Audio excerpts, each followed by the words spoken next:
In the cold, silent dawn of April 19th, 1775, a single gunshot echoed across the fields of Lexington, Massachusetts.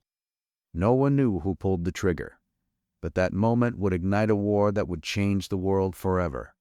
Farmers became soldiers, colonies became a nation, and the most powerful empire on earth faced an unlikely rebellion. This is the story of how 13 fragile colonies dared to defy the British crown, and how a new nation was born in fire.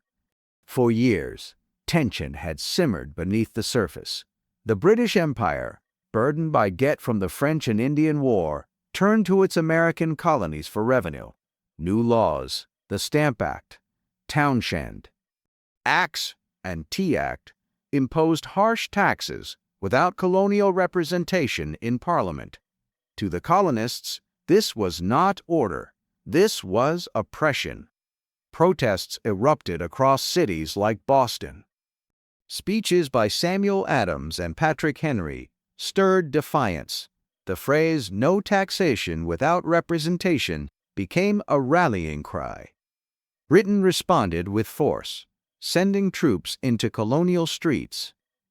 The Boston Massacre and Boston Tea Party pushed the colonies closer to open rebellion. The first true clash came at Lexington and Concord. British troops marched to seize colonial weapons. Instead, they met armed resistance. Shots fired. Men fell. The revolution had begun.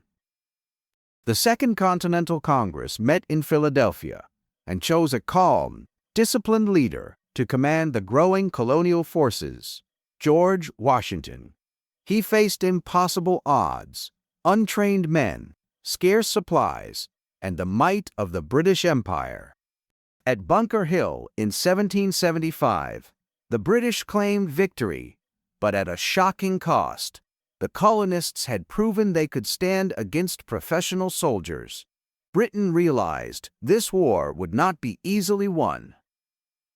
As war raged on, a greater question emerged. Were the colonies fighting for rights or for freedom?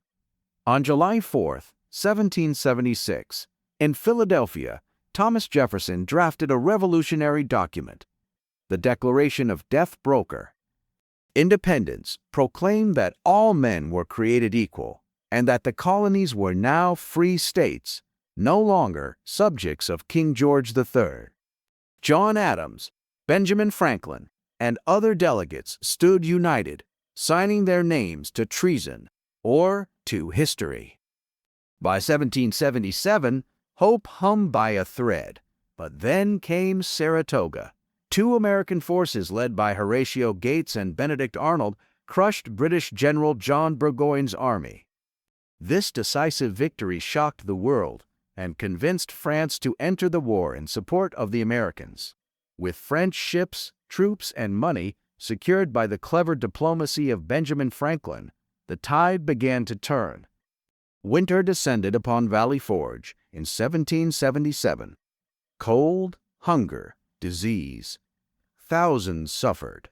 Some deserted, but Washington remained. With the arrival of Baron Friedrich von Steuben, the army transformed. Drills, discipline, and training forged inexperienced farmers into soldiers. From hardship came strength.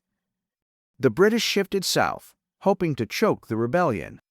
General Cornwallis advanced, but American commanders Nathanael Greene and Daniel Morgan fought with strategy instead of strength.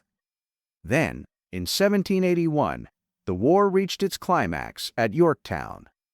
Washington's forces, joined by French General Marquis de Lafayette and supported by Admiral de Grasse's fleet, trapped Cornwallis by land and sea. Surrounded, outnumbered, defeated, Cornwallis surrendered. The empire had fallen. In 1783, the Treaty of Paris formally recognized the United States of America as an independent nation. The war had ended, but a new era had begun. From George Washington to Alexander Hamilton, James Madison, and countless unknown soldiers, a people had proven that liberty could overcome empire. This war was not just about land, it was about ideas, about the belief that governments derive power from the people, not kings. From a single gunshot in Lexington to the birth of a nation, the American Revolutionary War forever reshaped history. Freedom is never given, it is claimed, defended, earned, and in the shadows of muskets and ideals, a nation found its voice.